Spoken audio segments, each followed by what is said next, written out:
So we'll be hearing from Cinthia Esparza with Gente, VAWA Legal Solutions, Judge Shawn with the Aurora Municipal Court on the Wellness Court, Ynke with the Department of Public Health and Environment, speaking about the Colorado Healthy Hospital Compact, and Caitlin Matthews with the Tri-County Health Department, speaking about Food in Communities program. So up first is Cinthia.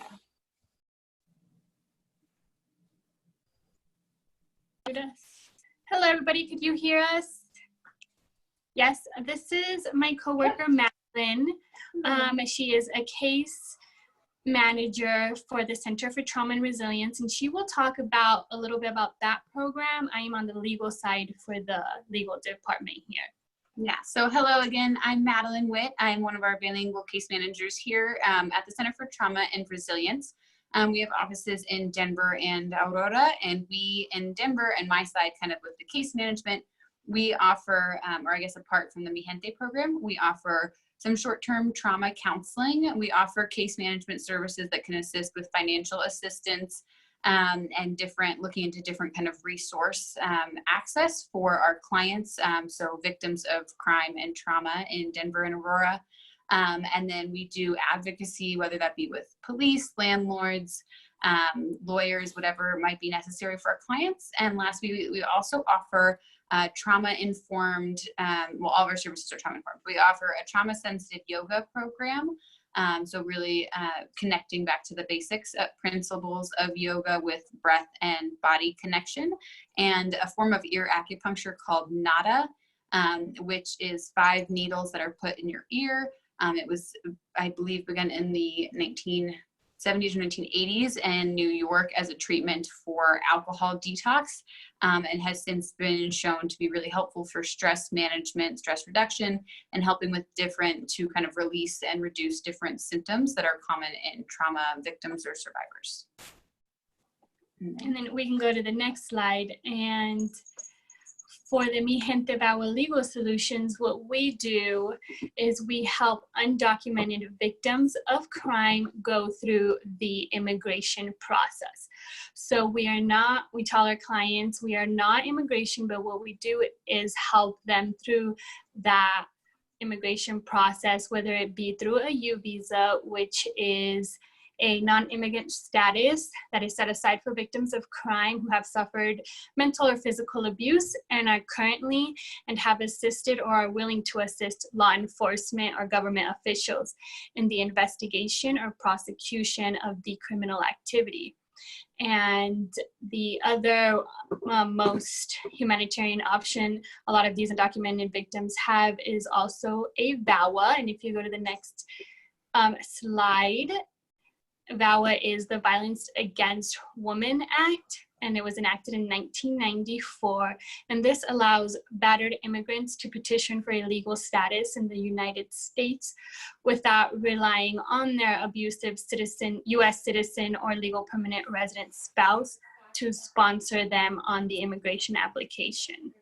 And this applies for equally both for women and men. And altogether, this comes to be the Center for Trauma and Resilience and the services that we offer both here in Aurora and Denver. And that's it. If you guys have any questions, you could let us know on the chat, or I don't know how we're doing questions.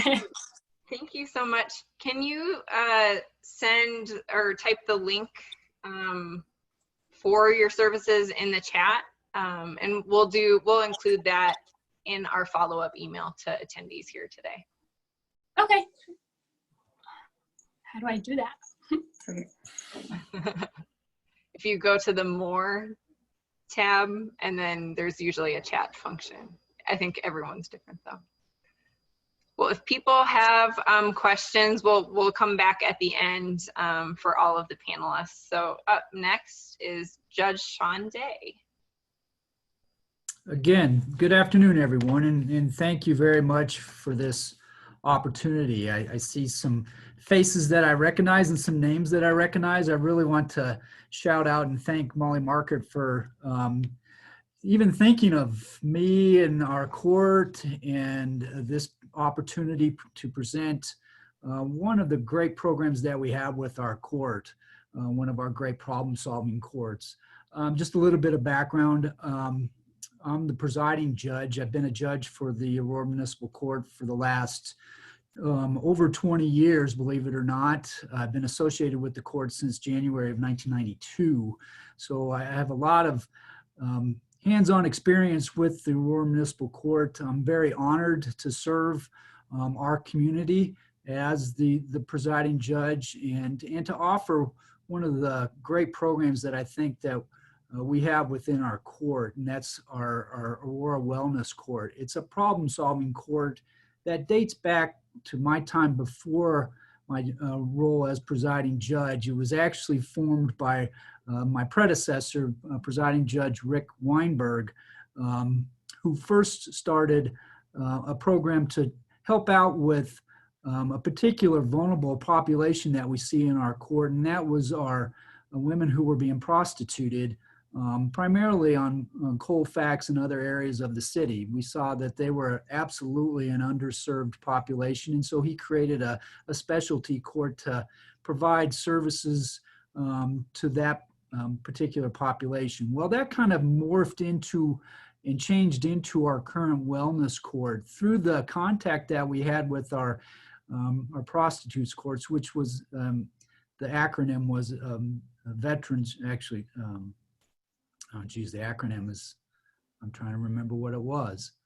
Anyway, it morphed into, after all the experiences with that population, into the current wellness court. We saw that there was truly a population within the municipal court that was really slipping through the cracks, if you will, of the system. We had quite a few people who were clearly experiencing mental health issues, and because of that, in addition to their codependency with substance abuse, they were getting involved with the criminal justice system, and most of the sentences that were being imposed weren't really addressing the immediate need of this population. And so we would see really kind of just a revolving door, and we would get a lot of our people suffering with mental health and codependency issues for some substance abuse, coming back to court quite often and having a lot of contacts with both police and fire,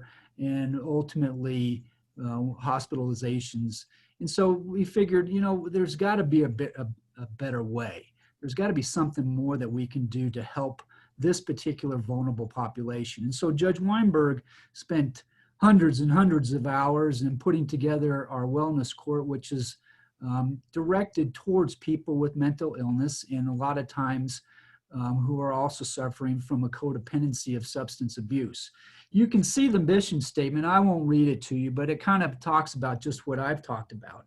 And really what we're trying to do is trying to break the cycle of people who are suffering from mental illness and that are getting involved with the criminal justice system, and get them out of the criminal justice system. Really trying to provide wraparound services to where we can help them obtain and achieve long-term stability, becoming self-sufficient, and being law-abiding community members. And what I mean by wraparound services is truly that.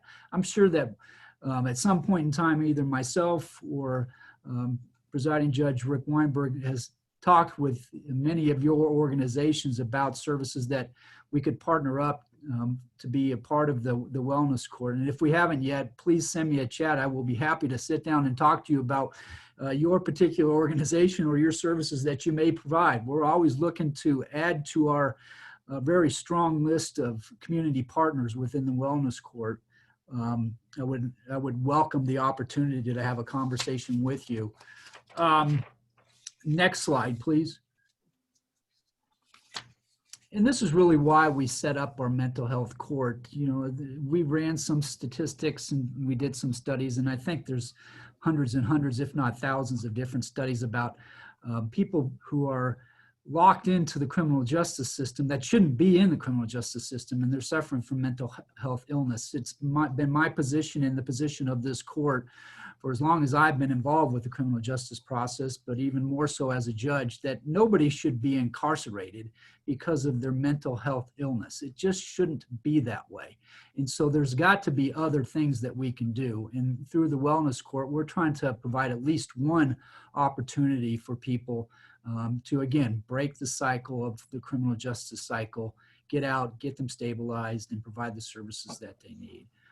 The criminal justice system is not the way that we should treat and deal with people who are suffering from mental health illness and codependency, substance abuse issues. And so that's why we created this particular problem-solving court.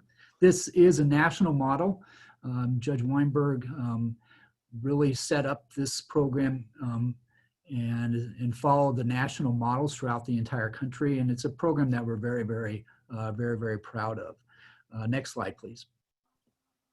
I could go into all the different success stories that we have, and just by sheer chance, I had no idea that Rich McLean was going to be here in today's meeting, but I actually put Rich is everywhere. a quote from Rich that he sent to me in the form of an email after he attended, and Rich is on our steering committee, and he's such a valuable member of our steering committee for the Wellness Court. And Rich, thank you. Thank you for all of your dedication and the time that you provide, not only for your leadership and guidance, but for your support as well. So thank you for that.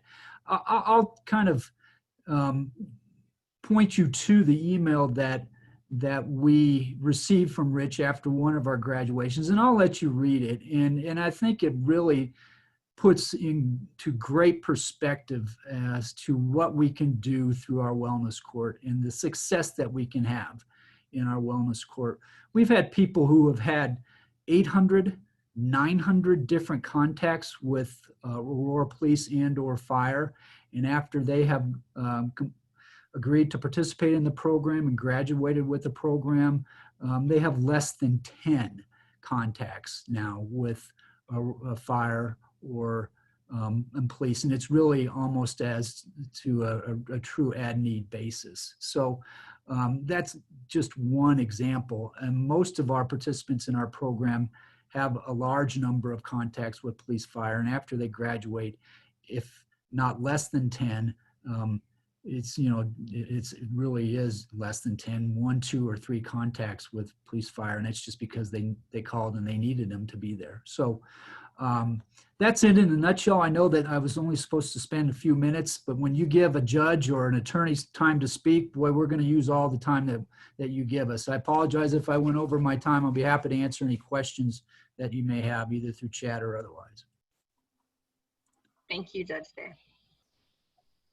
Okay, next is, and if there's questions, drop them in the chat for any of the panelists, and we'll get to those at the end of the panel. Next up on our Did You Know panel is Miss Ynke with the Colorado Department of Public Health and Environment. Thank you, everyone. It's an honor to be here and be able to share the work that I'm doing at the Department of Public Health and Environment. I am the Nutrition Integration Specialist and a registered dietitian as well. And I manage the Colorado Healthy Hospital Compact. And this is an agreement by hospitals to share a mission to protect and promote the health of patients, visitors, and staff and volunteers as well. It's a statewide initiative, and it's really to improve the nutrition environments by increasing the availability of healthier foods and beverages and reducing or eliminating the unhealthy food and beverages. I'll go into some of the detail of each of the programs on a later slide, but really it's to lead by example. It's a voluntary program, so it's implementing measures that are designed to really improve the nutrition environment. And so hospitals that are participating in the compact are recognized through a recognition program. And I'll speak to that in a little bit. But being involved with a Healthy Hospital Compact really allows hospitals to gain access to other hospitals, really trying to make an effort to improve their nutrition environment. Next slide, please. So it's a voluntary agreement. So hospitals choose to participate. And really it's overall to improve their nutrition environments through these 4 programs: healthier food, healthier beverage, breastfeeding, and then marketing those programs at the hospital.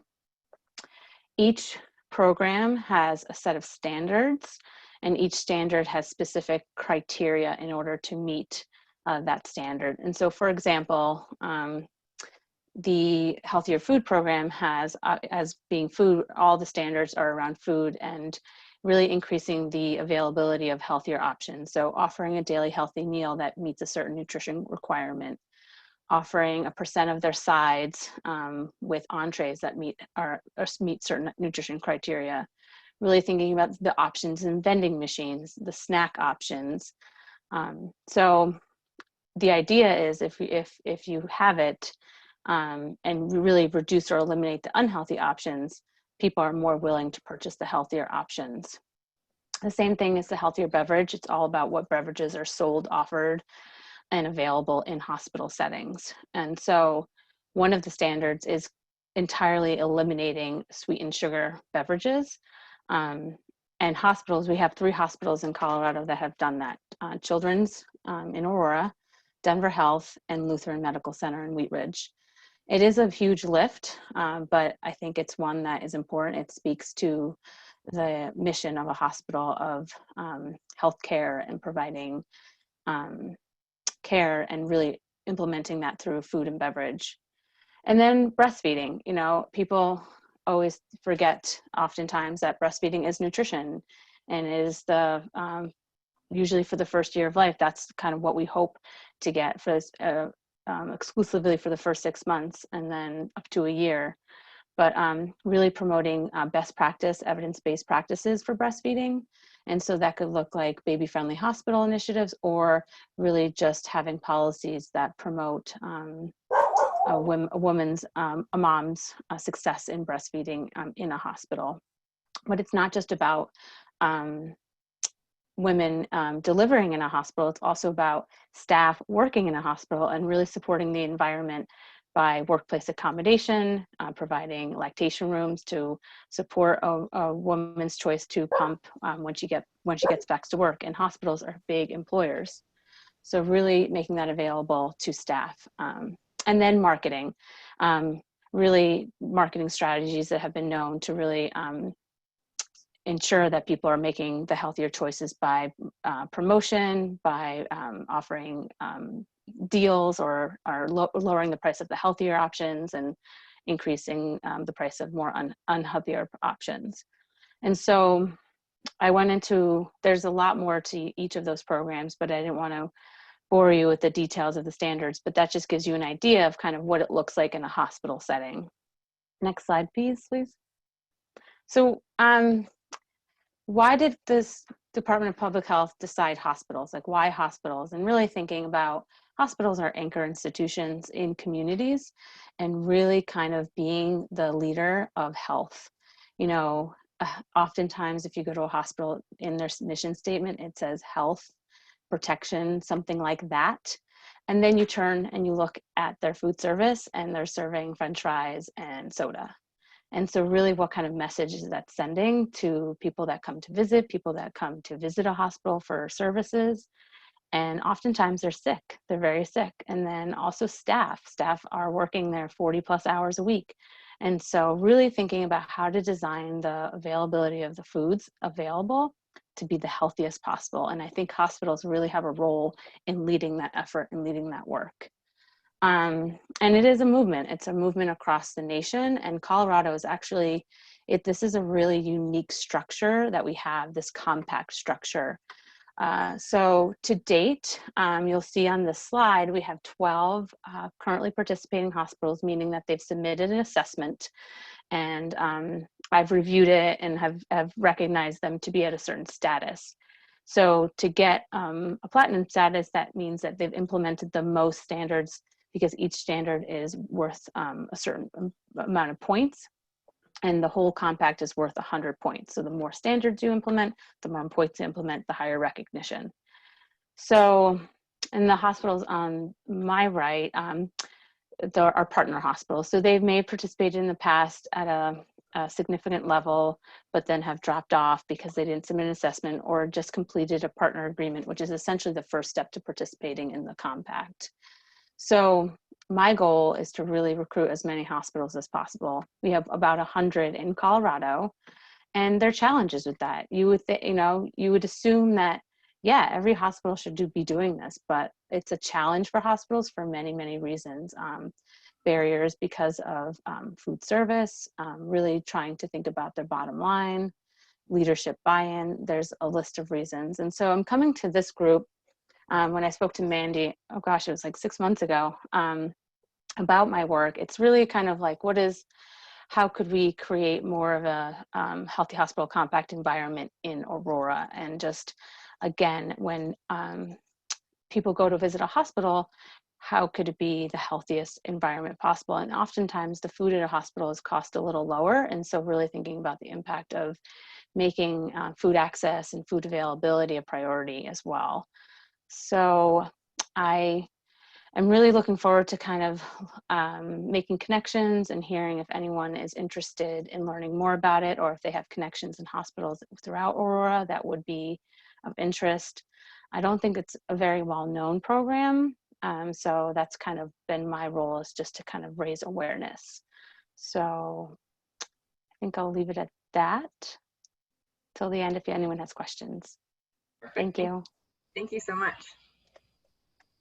Yeah, healthy hospital compact, that seems so obvious, but then when we got to talking, you guys have your hands in so many things. So thank you for providing an overview. Next up is Caitlin Matthews with Tri-County Health Department. Thanks, Mandy. And thanks everyone again for the invitation. I see a lot of familiar faces and names, but probably more that I don't know. So it's a pleasure to be here. My name is Caitlin Matthews. I am the Food Systems Coordinator at Tri-County Health Department, and I lead a project called Food in Communities at Tri-County. Food in Communities is a regional collaboration with the goal to increase access to healthy, affordable, and culturally important foods at the neighborhood level through community-based food projects, programs, advocacy, and policy change. And Food in Communities works with community members, organizations, public agencies in 4 focus areas across the metro region, Northwest Aurora and East Colfax. So bridging between Aurora and Denver is one of those 4 focus areas. The other 3 are Sheridan and West Colfax, between Denver and Lakewood, Wheat Ridge, South Arvada, and then Southwest Adams County. And the public health partners include Tri-County, but also the Denver Department of Public Health and Environment and Jefferson County Public Health. And funding for Food in Communities originated with a 3-year grant from the Cancer, Cardiovascular, and Chronic Pulmonary Disease Grants Program at CDPHE, beginning in July 2018 and going through June 2021. So we are now just entering our 3rd year. And in addition to the grant funding that we've had from CDPHE, as a collaborative, we've also leveraged over $950,000 from other philanthropic and public sources to go directly to community-based projects, especially during the COVID crisis. From its inception, Food in Communities was really envisioned as having 3 iterative phases, which you see in the middle: an information gathering and synthesis phase, prioritization and action planning, and then action plan implementation. And those roughly coordinate with the 3 years that we had mapped out. And what we mean by an action plan is really a shared plan for realizing a shared vision. So it's a coordinated and collaborative, concerted effort for the best use of available resources across organizations, ideally supporting existing work as well as new and expanding work, and leveraging our partnerships and funding all together. And an action plan in any one of those focus areas includes different things based on the community's interests, needs, and opportunities. So it could be policy development and advocacy, program creation or expansion, securing additional funding, coalition building, training and technical assistance, communications, campaigns, etc. And in Northwest Aurora and East Colfax, that's really where I'm going to focus, obviously. We have partners who are nonprofit organizations, resident leaders, faith groups, and public agencies. I'm going to list a number of them: Aurora Interfaith Community Services, Aurora Action Zone Schools, Community Campus Partnership and Resident Leadership Council, Living Water Ministry Outreach, Mosaic Church, Cooking Matters, Children's Hospital, the Fax Partnership, City of Aurora, Aurora Cultural Arts District, Village Exchange Center, Taking Neighborhood Health to Heart, the Foundation for Sustainable Urban Communities, 2040 Partners for Health, Aurora Economic Opportunities Coalition, and then the 2 health departments. So a pretty big range, though Aurora has a huge landscape of people working in community services and health services and community resources. So we always have availability and openness for new partners and new people in the conversation. Mandy, if you could go to the next slide. I wanted to highlight some of the processes we've gone through in the information gathering and synthesis phase. We really partnered with community-based organizations and agencies to co-host events in the community. So we had 40 participants at an organizational leader listening session, over 120 residents at 3 listening sessions co-hosted by faith groups and Aurora Housing Authority residences. We had interpretation into 4 languages. We collected over 150 resident surveys at 6 events. We interviewed 26 representatives from 16 organizations and agencies. I reviewed existing plans, studies, and reports from City of Aurora, Anschutz campus, etc. And the result of all of this was really synthesizing based on 5 guiding questions. What are the issues of importance in the community? What are the community assets? What are the barriers to food access? What are your ideas for improving food access? And what are your visions for the community?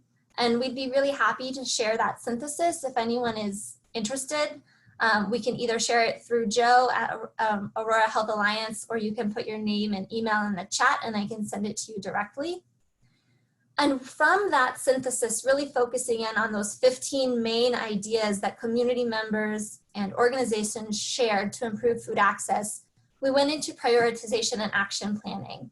And we again co-hosted 11 community events with all throughout Northwest Aurora and also East Colfax neighborhood of Denver. And residents and community members could actually vote on which of those 15 ideas they thought would have the greatest impact and the greatest feasibility. And then we had an open call for people interested in being part of an action planning work group. And we have about 16 active organizations, agencies, and community groups that have participated since January. And that group put together a draft action plan. So if we go to the next slide.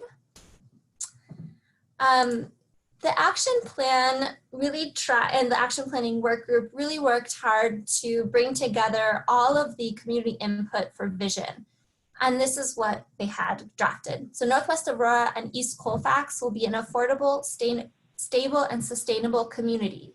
We will act in collaboration to strengthen cultural bridges, support thriving multicultural food businesses and organizations, and create opportunities to lead, learn, and work in the local food system. All residents will have access to healthy, quality, and cultural foods in our neighborhood. So this really highlights the ways in which community members, whether they were residents or organizational representatives, focused on that food and food access do not exist in isolation, and our barriers to food access are often also related to housing, transit, employment, etc. So the work of food in communities includes work in cross-cutting and intersectional areas like those. And the goal of the action plan and the action planning work group is to pursue local policies and align resources to create equitable opportunities for all members of our community to access healthy, affordable, and cultural foods. So from those 15 major ideas and all of the input and voting and comments we had from community members, the action planning work group really boiled those 15 ideas into 4 strategies. The first, recognizing that there are many services and resources in the community, but that people don't always know about them or feel comfortable accessing them. So there's a strategy around enhancing communication and outreach about existing resources.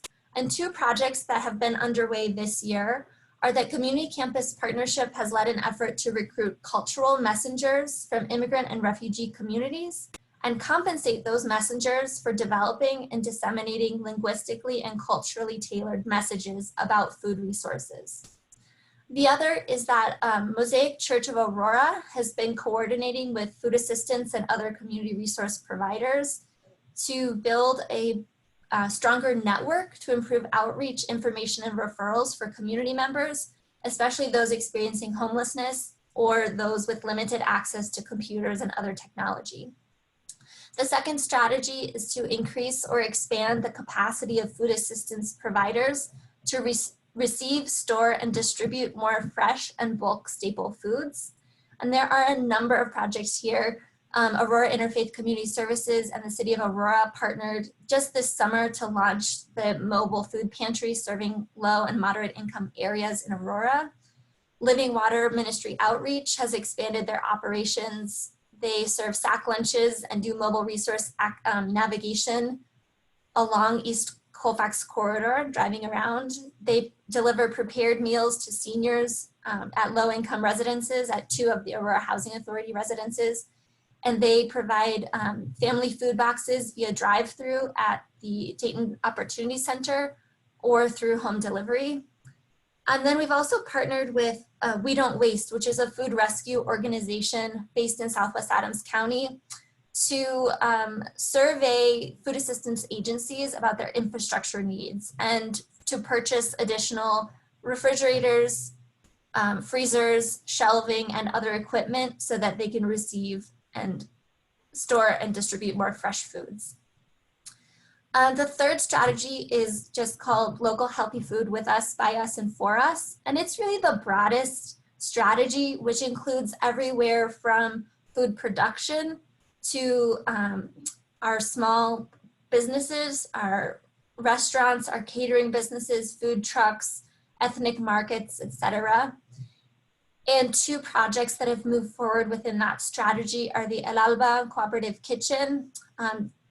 Many of you may know of this partnership between Community Campus Partnership, the Resident Leadership Council, Aurora Economic Opportunities Coalition, and they've been developing critical infrastructure this year, including their articles of incorporation and bylaws for a worker-owned cooperative commercial kitchen for catering businesses.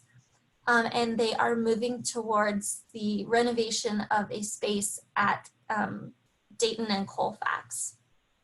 Village Farms at Stanley Marketplace is a partnership between Village Exchange Center and Stanley Marketplace, and they are in their first growing season. A crew of immigrant and refugee residents built the beds, and they are now harvesting and providing food to Village Exchange Center's food pantry. And then opportunities to lead and learn in the food system is really one looking at how this work is sustained through resident leadership as well as organizational and agency leadership in Aurora to continue to work towards a more equitable food system. And a big project happening now is that staff at Village Exchange Center and the Kaleidoscope Project have recruited, trained, and mentored 3 youth organizers to interview community members and collect stories about food access challenges and potential solutions in Aurora and Denver neighborhoods. So there's a lot happening, there's a lot to come. An action plan really has short, middle, and long-term goals. And if you're interested in being any part of the future Food and Communities conversations, our next action planning work group meeting is Friday, July 31st from 11 to 12:30, 11 a.m. to 12:30 p.m. via Zoom. You can send me a chat, You can see my email there on the screen is cmatthews@tchd.org. And the action planning work group has open membership, and we really encourage people from all different backgrounds, experiences, and perspectives, both personal and professional, to participate. So I think I went a little over, but thank you very much for your time. Thank you so much, Caitlin. Joe, have any questions come in for the panelists? Yes, we have questions for all of our panelists, so I'll just go through them one by one. So I'm going to start with the first one. This one is for Shawn Day, and the question is, does the individual have to have a diagnosed mental health illness on record to be eligible? Not necessarily, no. We get some people that we've had that we have interviewed to see if they would qualify for the program.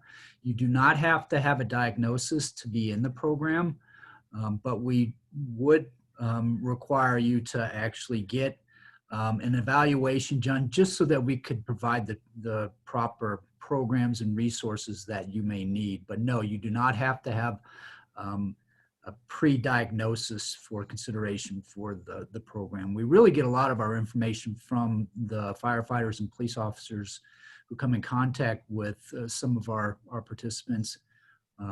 They, through their contact, may forward over their information to us for consideration. So I'm sorry, my long answer is no. And then a follow-up question for you. How many individuals have gone through the mental health court? We've had quite a few graduates. To date, we've had 9 different graduates over the last couple years. The actual numbers of people that we've admitted into the program and are currently in the program, I'm hesitant to give because of different reasons, but it is quite a few people in the neighborhood in the 40 to 50. Thank you. Sure. This question is for Cinthia at Gente. How do you typically connect with clients in Aurora? Do they come to you? Are they referred to you, or do you outreach to them? How do you typically connect? Yes, we tend to get a lot of our clients through referrals and also our own hotline program here at the Center for Trauma and Resilience. So we get a lot of our clients through, like I said, the hotline program. They will call asking for assistance for case management through their victimization, and a lot of referrals through that process are then passed up to us, to our department, and outreaches, other organizations, and yeah, just a lot from our own hotline program. So thank you. Question for Ynke. Sorry, I lost the question here. Can you please share more about what goes into the hospital assessment that you referenced? Yeah, absolutely. So hospitals complete an assessment where they go through each program and identify each standard that they're going to implement or may already be implementing. And so actually, I just revealed today a brand new assessment tool that kind of, it's like a tool that they can just input all of the data and information. But so it depends on kind of what standards, you know, it kind of really depends where a hospital is at. Some hospitals like to kind of use the assessment tool to kind of gauge where they want to go rather than kind of do a baseline. I am pushing more for baseline data rather than kind of what's your goal, because I want to see the progress and the change. So it's just kind of an overall tool of just, you know, whether if it's a daily healthy entree, they have to put in the nutritional information for daily healthy entrees. They have to input all of their sides, all of their snacks. It really just kind of depends what they're implementing to achieve the points. Does that answer your question to that person? I think so, Heather. And actually there is a follow-up question for you, Ynke, from Laura. Do any of the hospitals that have signed on with you have farm to hospital programs or sponsor farmer markets?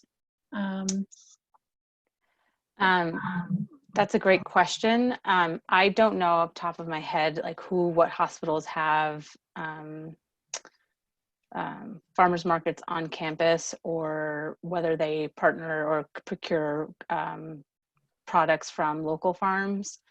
That is something that once I sort of I started this role about February of 2019, and so my big what I've been doing has been organizing, cleaning up, figuring out new systems, new processes, just to get hospitals to participate.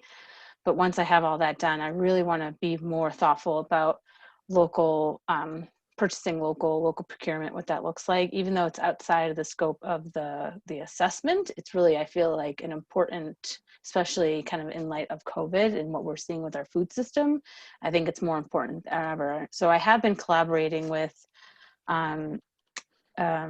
the University of Colorado Springs to work on a video, a farm to hospital video, a vignette, to kind of start thinking, how do we change procurement in Colorado to procure more foods more locally? Now there's a lot of rules and a lot of contracts and bids and things like that that are always barriers, but it's something that I am exploring more and more once I get kind of like the systems in place, and in order to have some time and bandwidth to do more of that. Great. Thank you. Couple questions for Caitlin Matthews. With the community campus partnership closed, are there new strategies to supplement the work you are doing with them? A wonderful question. I know that there's been a roller coaster of news around community campus partnership, and Tessa Carlson, sorry if I've missaid your last name, would know better than I, but our main work with CCP has been through the the Resident Leadership Council and the El Alba work, which has mainly been led by Gabriela Jacobo, whose position is also being maintained and moved into the Office of Diversity, Equity, and Inclusion. That might not be the exact name of it, but her position is being maintained, so hopefully that will help to sustain that. And then certainly Community Campus Partnership is one of many partners for food and communities, and therefore, we hope that the network of partners will also help to support the leadership of the residents that really worked with CCP. This is Tessa Carlson here. I can just chime in a little bit. Yes, Gabriela is still moving forward with the resident leaders in El Alba, so that's not going away. We're, as a team, and Jamil Mallory, my colleague, who is a CCP member, is also on the Zoom meeting. So we're all three still here. I think, we're planning and strategizing just how we can stay connected, but community engagement is part of the office title. So, we want to continue to collaborate. So. Thanks, Tessa. And I want to just mention, Jamil put in a note in the chat that said the Community Campus Partnership worked with the Aurora Wellness Court graduates to help them get hired on the Anschutz Medical Campus. So it's a neat kind of connection there with those two programs. So thanks for putting that in there. I'd like to see how organizations connect. We still have a few more questions to get through. We have a couple more minutes, so I want to see if I can get through. Caitlin, I have a couple of questions for you that are kind of tied together about sustainability strategies, and especially with regard to the need after Aurora Mobile Food Pantry goes away, how that's looking. So just kind of a two-part question, but really looking at kind of sustainability, especially with the changing needs. Yeah, so I'll try to address the question around the Aurora Mobile Pantry first. So it's currently a partnership of Aurora Interfaith Community Services with the City of Aurora. And I believe that that partnership was committed through the end of the summer, as I think Rich pointed out in his question. And I've known that from the beginning of conversations with the executive director of AICS, that a mobile pantry has been something that they've been interested in launching even prior to COVID, and it is their goal to sustain a mobile pantry. It might not always be in partnership with the city of Aurora, just depending on what funding is available. But I do believe that they are, and we are as partners, looking at how to continue to support a mobile pantry in Aurora. And the other thing, I think part of Rich's that he typed in was coordination amongst food pantries or food assistance providers. We have a pretty high concentration relatively in the metro area of food assistance programs along the East Colfax corridor in Aurora. And amongst probably at least 10, if not a few more organizations, they're serving thousands of people through food pantry and food assistance. And so, yes, certainly food in communities has sort of as a sub-strategy of this second strategy around increasing the capacity of food assistance providers is more of a peer-to-peer network and coordination amongst food pantries to identify things like gaps in service hours or service days, gaps in which subsegments of our residents are and are not being served well, whether it's based on language or cultural barriers, et cetera. There are a lot of questions around what happens when certain waivers for federal programs run out at the end of July or the beginning of August. And so there is certainly a lot of coordination amongst partners right now to try to sustain the same levels of food access or food assistance as are currently available, because we don't foresee a lot of jobs reopening or a lot of people coming off of unemployment right now. So this is a high priority. It's really been a shift within the food and communities partners in the short term to really kind of double down how we sustain food assistance at this time. Great, thanks, Caitlin. So thank you to our panelists so much for highlighting the programs. It's a Did You Know panel, and I did not know anything about any of those programs. So thank you so much.